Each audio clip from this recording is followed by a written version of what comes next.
चराचरामध्ये देव भरून या राही येता कठीण हा काळ घेतो भक्ताचा कैवार येता कठीण हा काळ घेतो भक्ताचा कैवार कुठल्याशा रूपामध्ये येतो बनूनी आधार संकटात वाचवाया भक्तासाठी तो धावला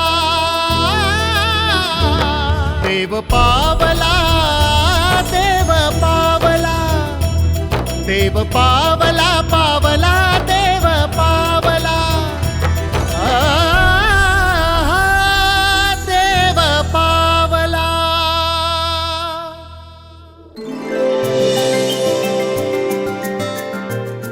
हे वसन लवकर ऑर्डर घे त्यांची.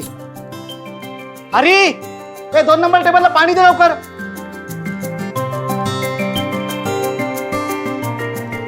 आणि तिकडे 1 नंबरला पाणी दे.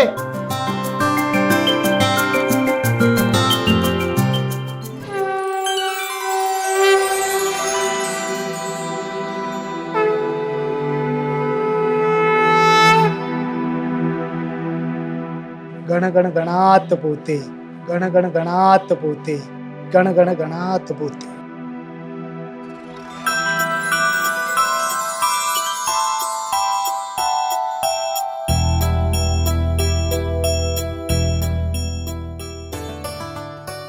किती झाले दादा माझे? अरे यांचे किती झाले रे? 52 रुपये.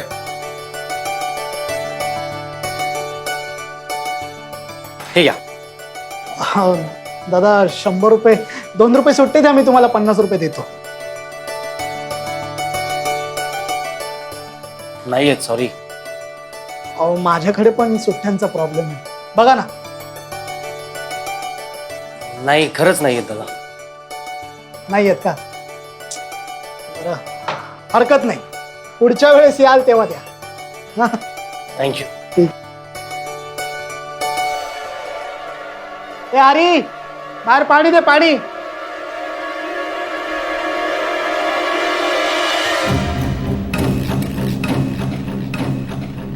काय रे? हो, ते राहिलेले 2 रुपये कोण घेणार? तू का तुझा बाप? भाऊ अहो, बाबांचं नाव कशाला घेताय? आणि ते आपलं नेहमीच गिरायक आहे. 2 रुपयांसाठी कशाला वाद घालायचा? हो का? 2 रुपये द्यायची ऐपत आहे का तुझी? आणि तू कोण रे 2 रुपये सोडणारा? हा, या हॉटेलचा मालक आहेस? अरे असे प्रत्येकाकडून 2-2 रुपये सोडत राहिलास ना, तर एक दिवस या हॉटेलला टाळं लावावं लागेल मला, कळलं? नाही भाऊ, तसं नाही होणार. जास्त बोलू नकोस. तू माझ्याकडे भीक मागत आला होतास नोकरीची, म्हणून तुला मी दया दाखवली आणि त्या हॉटेलमध्ये नोकरीला ठेवलं, कळलं? या हॉटेलचा मॅनेजर आहे मी, संतोष वानखेडे. सगळीकडे बारीक लक्ष ठेवायला लागतं मला. आणि एक लक्षात ठेव, जसं तुला मी नोकरी देऊ शकतो ना, तसंच तुला, कळलं? तेव्हा मी जसं सांगतो ना तसंच वागायचं.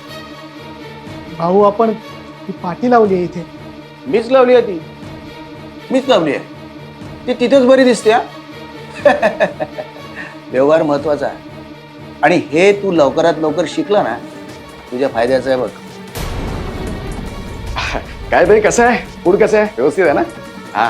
काय रे, किचन मध्ये काय चाललंय?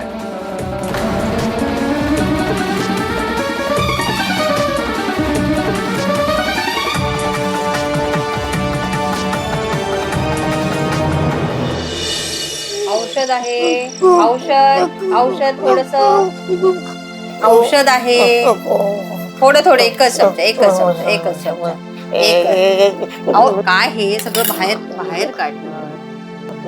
झालं झालं झालं झालं. काय गजानन ना? येईल येईल. अहो आपला मुलगा हॉटेलात काम करतो, त्याला यायला उशीरच होतो ना. खूप कष्ट करतो आपला मुलगा, जेव्हा सुद्धा नाही वेळेवरती. कसा निभाव लागायचा ह्या पोराचा, त्या जगात तेच कळत नाही. झोपा तुम्ही, येईल तो एवढ्यात. आला आला तू.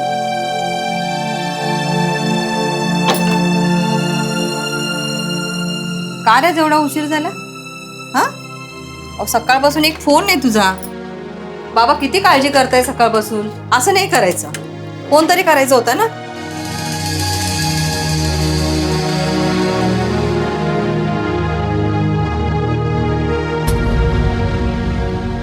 हे घे पाणी घे.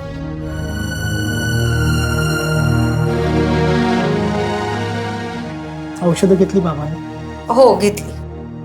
जेवण वाढू तुला? अरे आत्ताच गरम केलंय.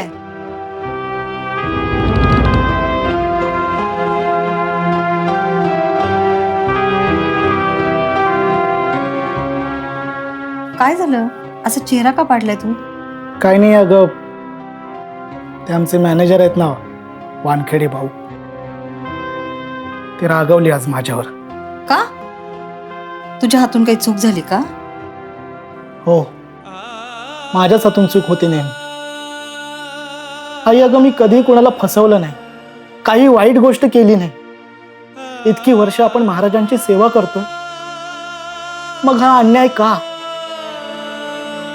कसली परीक्षा घेत आहेत महाराज? अरे आपण साधे भक्त आहोत.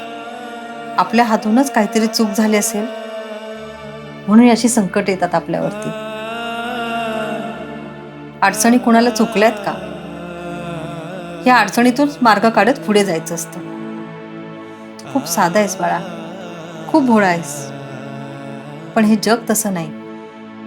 ह्या जगाच्या रीतीप्रमाणेच वागायला हवं. ह्यालाच ते व्यवहार म्हणतात ना. पण मला नाही पटत हा व्यवहार, आणि मला कधी जमणार पण नाही. एकीकडे महाराजांचं भक्त म्हणून घ्यायचं आणि दुसरीकडे असा खोटेपणा करायचा. मला नाही जमणार. अरे परिस्थिती बघून तत्व पाळायची. तुझ्या बाबांची अशी अवस्था. अर्धांग वायू झाल्यापासून अंथरुणातून उठले नाहीत ते. घरात कमवणारा तू एकटाच. घराचे हप्ते नाही फेडले आपण अजून. मिनूच्या लग्नासाठी घेतलेलं कर्ज नाही फिटलेलं अजून. गरज आपल्याला आहे म्हटल्यावरती आपणच बदलायला हवं ना. तुला कळतंय ना सगळं? तूच विचार कर.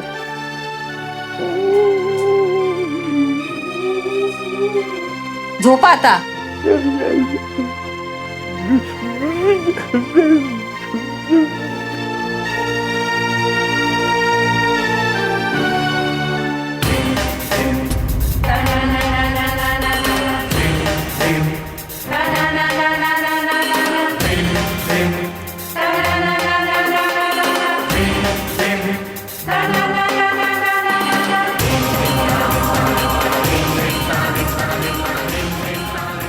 महाराज, माझी परिस्थिती बघताय तुम्ही.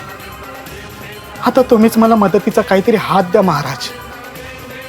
इतकी वर्ष मी तुमची भक्तिभावाने सेवा करतोय.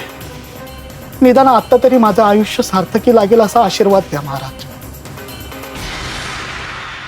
सगळे प्रयत्न करतोय मी महाराज, पण कुठे चुकतंय तेच कळत नाही. माझा चांगुलपणा हा गुन्हा ठरतोय महाराज. मी काय करू?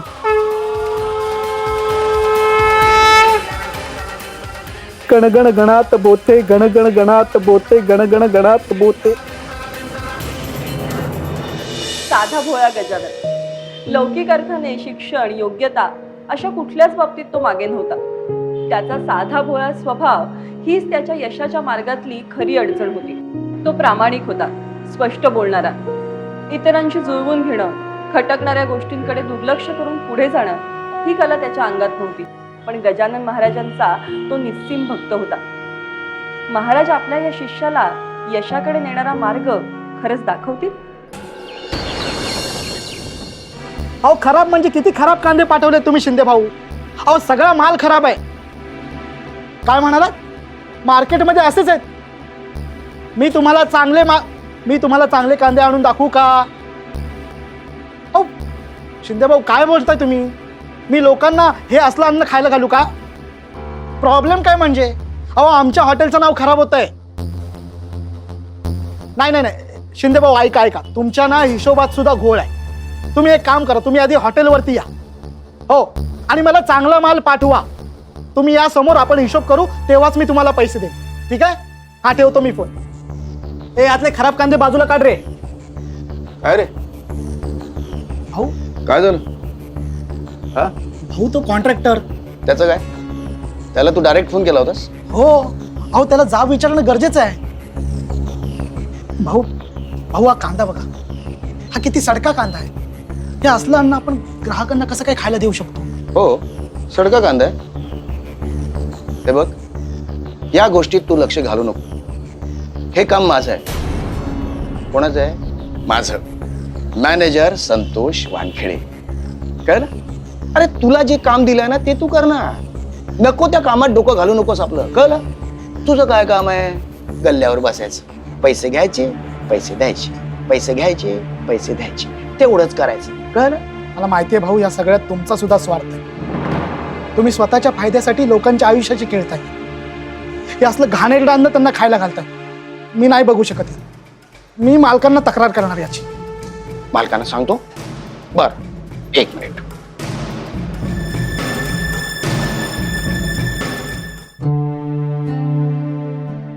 हा सर, हा हा, गजानन बोलतोय तुमच्याशी. बरं बरं, बोल. हॅलो, हा मालक, मी गजानन बोलतोय. हो, मी काउंटर बघतो. मालक, तो आपल्याकडचा माल जो आहे ना तो, हो मालक, हे वानखेडे भाऊ, नाही नाही मालक, अहो तो माल खूप खराब आहे. ठीक आहे मालक, सॉरी.